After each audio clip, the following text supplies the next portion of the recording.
దేవుని యొక్క మహా ఉన్నతమైన కృపలో వర్ధిల్లుతున్న మీ అందరికీ ప్రభువైన యేసుక్రీస్తు వారి యొక్క ఉన్నతమైన ప్రశస్తమైన అతి శ్రేష్టమైన శుభనామంలో మీ అందరికి కూడా వందనాలు తెలియపరుస్తూ ఉన్నా. అందరూ బాగున్నారా? ఆత్మీయంగా ఎదుగుతూ ఉన్నారా? అనేక మందికి దీవెనకరమైన పాత్రలుగా మీ యొక్క జీవితములన్నీ కూడా కట్టబడతా ఉన్నాయా లేదా? ఖచ్చితంగా కట్టబడాలి. కట్టబడకపోతే దేవుడి యొక్క ఉద్దేశాలు నా యొక్క ప్రయాస వ్యర్థమే, నా యొక్క ప్రయాస కూడా వ్యర్థమే. 2 days నుంచి నాకు కొన్ని కారణాలు బట్టి కుదరలేదు, వీడియో అందించేటువంటి అవకాశం కూడా లేకపోయింది.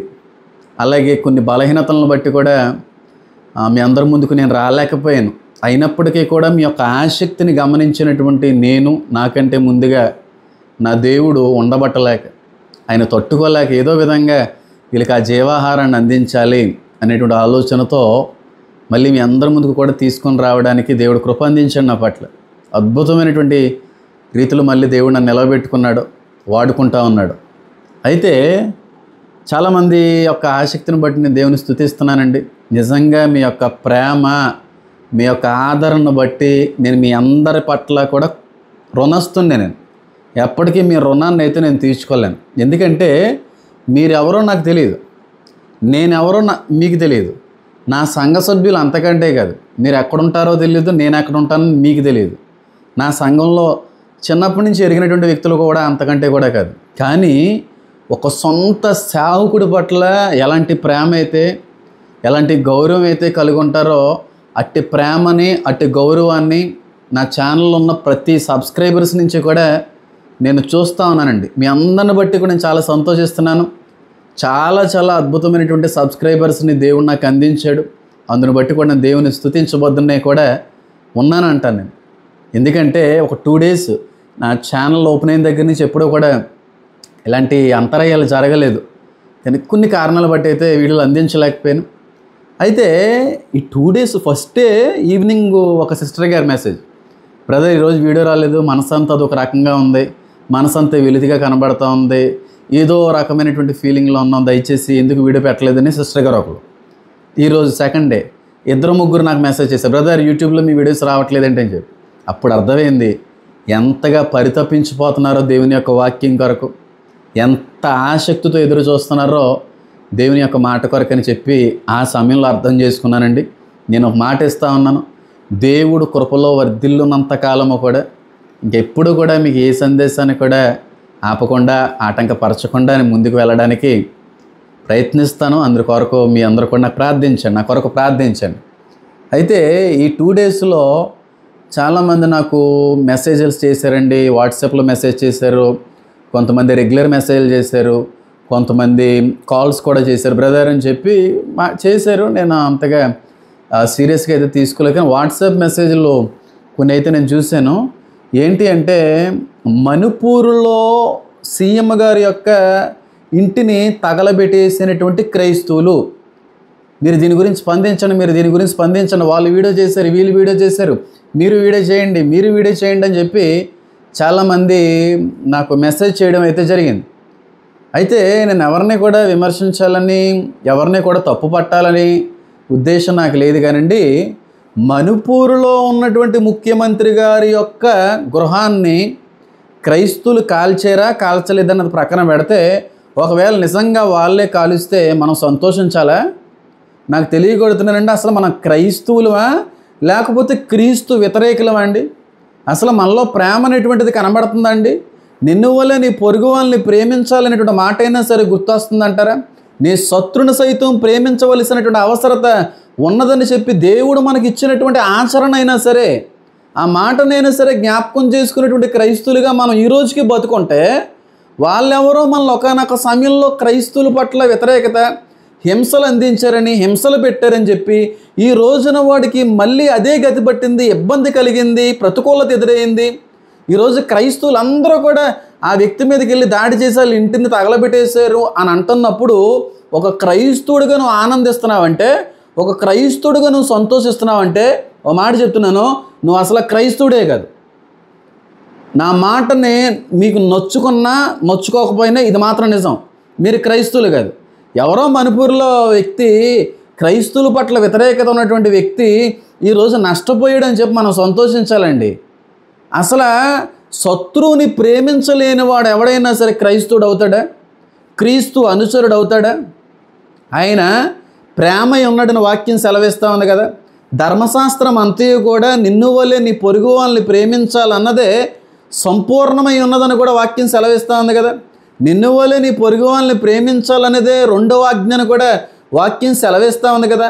ఇంత వాక్యాన్ని మనం చదువుతున్నా, ఇంత వాక్యంలో కూడా మనం ఎదుగుతున్నా, ఇంత వాక్యాన్ని మనం వింటున్నప్పటికీ కూడా ఎవరో మతోన్మాదులు, ఎవరో క్రైస్తవ వ్యతిరేకులు, ఎవరో బైబిల్ మీద బురద జల్లేటువంటి వ్యక్తులు ఈరోజు నష్టపోయారని చెప్పి మనం ఆనందిస్తున్నామంటే మనం క్రైస్తవులం కాదండి.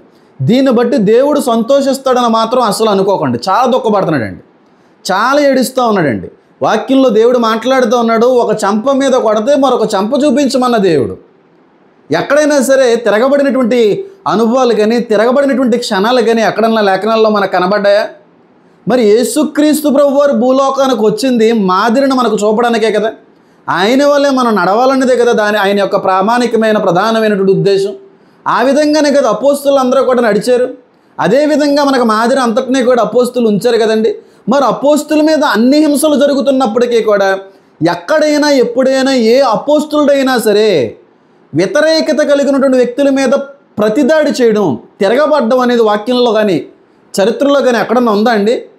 అసలు మనం క్రైస్తవులని మీరు అనుకుంటున్నారా? మణిపూర్లో క్రైస్తవుల మీద చాలా భయంకరమైన వ్యతిరేకత అనేది ఒకనొక సమయంలో కనబడింది. చాలామంది క్రైస్తవుల యొక్క తలలు కూడా తీసేశారు. చాలామంది క్రైస్తవులు హింసలు పాలయ్యారు. ఈ రోజుకి కూడా అక్కడ ప్రతికూలత అనేది క్రైస్తవులు ఎదుర్కొంటున్నారు. కాదని నేను అనట్లేదండి. అన్నంత మాత్రాన వాళ్ళు వ్యతిరేకులుగా ఉన్నారన్నంత మాత్రాన వాళ్ళు మనకి శత్రువులు అయినప్పటికీ కూడా వాళ్ళు మారాలి అనే ప్రార్థనే చేయాలి తప్ప వాళ్ళని మొత్తండి ప్రభువా అని చెప్పి ఆ శత్రువు నష్టపోయినప్పుడు సంతోషిస్తున్నామంటే ఖచ్చితంగా చెప్తున్నాను, దేవుడు మనం బట్టి అయితే మాత్రం అసలు ఆనందించట్లేదండి. క్రైస్తవుల యొక్క పవర్ చూపించారంట. క్రైస్తవుల యొక్క పవర్ చూపించారా?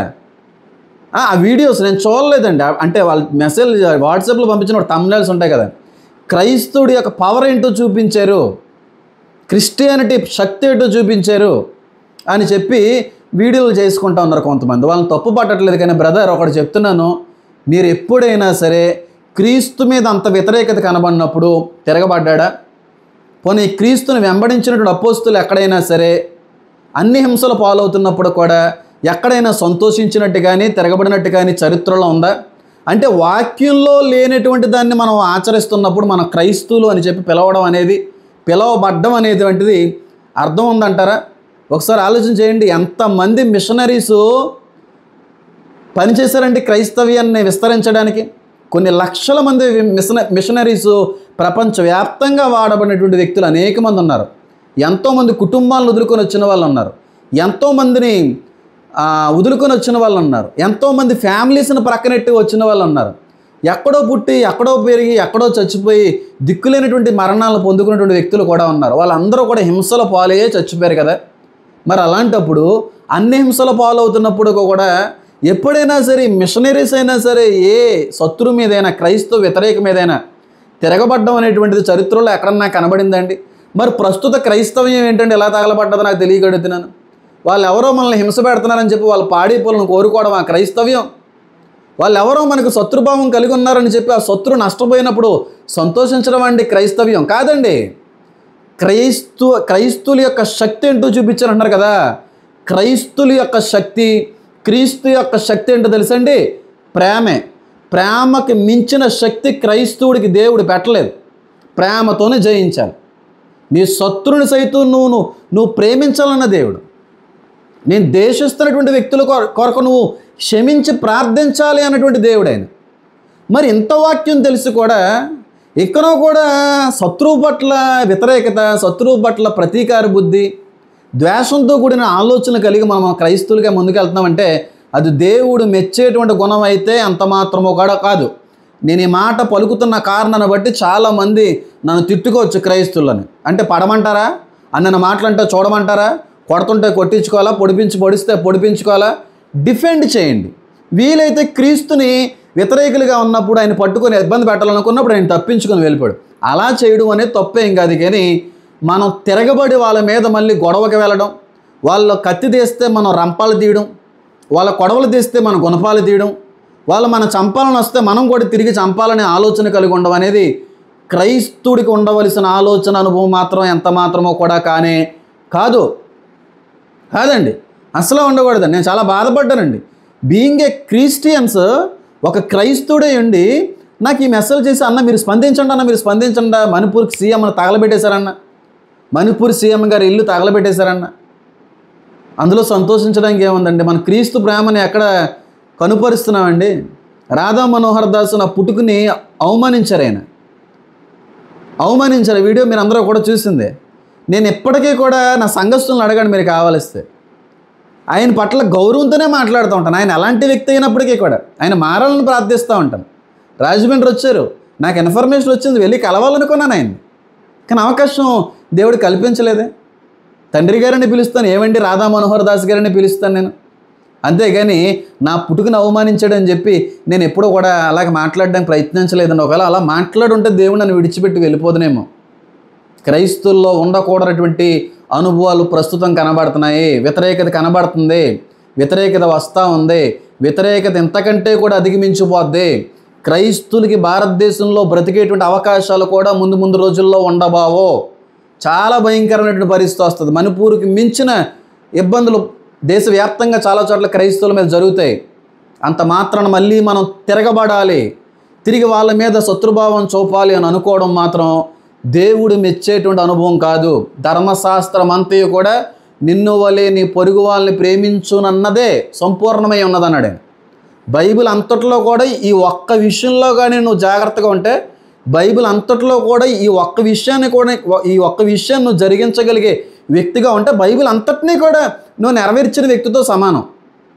నిన్ను వల్ల నీ పొరుగు వాళ్ళని ప్రేమించగలిగే వ్యక్తి అయి ఉంటే బైబిల్ అంతటినీ కూడా నువ్వు జరిగించేసినట్టే. అది చాలా కష్టం అండి. నేను మాట్లాడుతున్నాను ఇలా ప్రేమించండి, శత్రువుని ప్రేమించండి అంటున్నాను, మీరు కూడా విని నచ్చుతుంది మాట, నచ్చలంలో కూడా ఉంటారు. అలాగని చెప్పి హృదయపూర్వకంగా క్షమించడం అనేది, హృదయపూర్వకంగా ప్రేమించడం అనేది చాలా కష్టం. మనం పుట్టిన పాపంలో పుట్టాక దేవుణ్ణి అడగండి. నాకు భయంకరమైన శత్రువులు ఉన్నారు దేవుళ్ళోకి రాకముందు కూడా, వాళ్ళందరి కొరకు కూడా ఈ రోజు వరకు కూడా నేను ప్రార్థిస్తూ ఉంటాను. చాలా నష్టమైన చాలా మందిని బట్టి అటు వారందరి కొరకు కూడా నేను అనుదినము కూడా భారంతో ప్రార్థన చేస్తూ ఉంటాను. బాగుండాలి, మారాలి, నన్ను మార్చుకున్న దేవా, వాళ్ళని కూడా మార్చుకోండి ఆయన అని చెప్పి. అంతేగాని పాడైపోలే, ఒక రోజున నన్ను ఇబ్బంది పెట్టారు, ఒక రోజున నాకు నష్టాన్ని తెచ్చిపెట్టారు, ఒక రోజున నా పట్ల వ్యతిరేకత కలిగి ఉన్నారు, వాళ్ళు బాగోకూడదని ఏ రోజు కూడా కోరుకోలేదు. నేను క్షమించండి అని చెప్పి నిరంతరము ప్రేమిస్తూ వాళ్ళ కొరకు ప్రార్థన చేయవలసిన వారమే ఉన్నాం తప్ప వాళ్ళు ఎవరో ఏదో చేశారని చెప్పి మనం అలాగా రియాక్ట్ అవ్వకూడదండి. ఒకవేళ ఈ మాట ఎవరైనా క్రైస్తవ సహోదరులు తప్పుగా తీసుకుంటే నేనేం చేయలేను, కానీ ఉన్న విషయం మాత్రం అదే. ఒక గోపు మీద కొడితే ఇంకో గోపు చూపించమన్నాడు ఆయన. శత్రువుని ప్రేమించమన్నాడు, ద్వేషించమని క్షమించి ప్రార్థన చేయమన్నాడు. అదే నిజమైన క్రైస్తవ్యం. క్రైస్తువులు శక్తి చూపించారు, క్రీస్తు యొక్క బలం ఏంటో చూపించారు. క్రీస్తు బలమే ఉందయ్యా, ఆయన బలవంతుడే ఉండి కూడా బలహీనుడిగా మన కొరకు నిలబడిపోయాడు. ఆయన పిలిస్తే లీజియన్స్ ఆఫ్ ఏంజిల్స్ అందరూ వచ్చి నిలబడిపోరా, లక్షలాది మంది దేవదూతలు వచ్చి కాపాడలేరా తండ్రిని ఒక్కసారి అడుగుంటే ఆయన అనలేదా? ఎందుకు అనలేదు? ఆయన ఎందుకు అడగలేకపోయారు? అనుభవించాలనే కదా, ఆ బాధను అనుభవించాలనేది కదా. ఇంకా అంతకంటే ఏం చెప్పమంటారు సార్? ఒకసారి ఆలోచించేయండి. వాక్యంలో మాట ఉంటుంది, గొర్రె తోలు కప్పుకున్న తోడేళ్ళు వంటి వారు ఉంటారు జాగ్రత్త అని చెప్పి. నిజమే, మనం అందరం కూడా గొర్రె తోలు కప్పుకొని సాత్వికమైన సౌమ్యమైనటువంటి మనసు కలిగిన వారిగానే కనబడుతున్నాం, కానీ లోపలంతా మాత్రం కుళ్ళు, కుతంత్రాలు, ద్వేషాలు, పగలు, ప్రతీకారాలు. పైకేమో మాత్రం గొర్రె స్వరూపం క్రైస్తవులు, గొర్రెను పోల్చి పిలువబడతా ఉంటాం, గొర్రెలుగా మనం లోకంలో కనబడతా ఉంటాం. క్రైస్తవులు అనుకో, లోపల మాత్రం అది ఇంకా చచ్చిపోలేదు, ఆ క్రూర స్వభావం ఇంకా చనిపోలేదు, ఆ తోడే స్వభావం ఇంకా చనిపోలేదు. అందుకే అలాంటి శత్రువులు మన మీద ఎదురాడుతున్నప్పుడు, అలాంటి వ్యతిరేకత మన మీదకి వస్తున్నప్పుడు క్షమించవలసింది పోయి వాళ్ళ కొరకు ప్రేమించి ప్రార్థించవలసింది పోయి సంతోషిస్తూ ఉన్నామండి. అది ఎంతవరకు కూడా మంచిది కాదండి, అది అస్సలు మంచిది కాదు. అది ఏమో ఏ సంఘానికి సంబంధించిన వాళ్ళు, ఏ ఛానల్కి సంబంధించిన సబ్స్క్రైబర్స్ ఎలా ఉంటారో నాకు తెలియదు, కానీ నా ఛానల్ ఫాలో అయ్యేటువంటి క్రైస్తవ సహోదరులు మాత్రం నేను చేతులు ఉంచి నేను జోడించి బ్రతిమాలకుంటున్నాను, మీరు వాళ్ళ మాత్రం ఉండకండి. ఎన్ని వ్యతిరేకతలు వచ్చినా, ఎంతమంది మన మీద బురద చల్లినా, ఎంత శత్రుభావం మన పట్ల ఇతరులు కలిగి ఉన్నప్పటికీ వాళ్ళందరినీ కూడా హృదయపూర్వకంగా క్షమించండి, ప్రేమించండి, వాళ్ళ కొరకు ప్రార్థించండి. నేను అదే కోరుకుంటున్నాను మీ అందరి నుంచి కూడా. అందుకు మించి ఏది కూడా కోరుకోవట్లేదు. దయచేసి అలాంటి అనుభవాలు ఎవరన్నా కనుపరిస్తే వాళ్ళతో మాట్లాడండి. మా తప్పమ్మా, కరెక్ట్ కాదా మనం మాట్లాడండి. ఎవరన్నా మనకు తప్పు పడుతున్నారు అనుకోండి, వాక్యాన్ని దీటైన సమాధానం చెప్పండి, అర్థమయ్యే రీతిలో చెప్పండి. ఖండిస్తూ మాట్లాడడం కూడా తప్పులేదు. కానీ శత్రువుని పాడైపోయినప్పుడు మనం సంతోషిస్తున్నామంటే, దెబ్బ గట్టిగా తగిలింది మణిపూర్ సీఎంకి అని చెప్పి ఆనందిస్తున్నామంటే అది ఎంత ఇబ్బందికరమైన పరిస్థితి. ఇప్పుడు అలా తగలబెట్టేశారు కనుక ఎంత వ్యతిరేకత ఇంకా పెరిగిపోదంటారా? ఇప్పుడు ఇంకా దాడులు పెరిగిపోయే అవకాశం కల్పించిన వాళ్ళు అయ్యి ఉండరంటారా? పదండి, మన మీదకి ఎవరైనా వస్తుంటే మనం కూడా రెడీగా ఉండాలి, మనం కూడా సిద్ధంగా ఉండాలి, మనం కూడా గుంపుగా ఉండాలి, మనం కూడా ధైర్యంగా ఎదుర్కోవాలి. వాళ్ళు అంటా ఉంటే మనం ఊరుకోవాల్సిన అవసరం లేదు. మనం అందరం కూడా స్థిరంగా ఉందాం, బలంగా ఉందాం. వాళ్ళు మన మీదకి ఎదురుదాడి చేస్తే మనం కూడా ఎదురుదాడి చేద్దాం అన్నట్టుగా కొంతమంది మాట్లాడుతున్నారు. అది అసలు వాక్యానికి వ్యతిరేకమైంది. ఒకవేళ వాక్యానుసారమైంది అయితే మాత్రం చూపించండి. అలాంటి వ్యతిరేకతలు, అలాంటి శత్రుభావం కలిగినప్పుడు అపోస్తులు ఎక్కడన్నా తిరగబడ్డారా? మిషనరీస్ ఎక్కడన్నా తిరగబడ్డారా? లేదు కదా. ఆ ఒరిస్సాలో పాస్టర్ గారిని చంపేశారు, ఆ జీప్ అంతా తగలబెట్టేశారు, పాస్టర్ గారు చనిపోయారు, పిల్లలు కూడా చనిపోయారు. ఆ భార్య ఏమందండి? వాళ్ళని యేసు ప్రేమను బట్టి క్షమించను అందావిడి. అది కాదా నిజమైనటువంటి క్రీస్తులో ఉన్న శక్తి? అది కాదా క్రీస్తు యొక్క మాదిరి? దయచేసి తప్పుగా అయితే అర్థం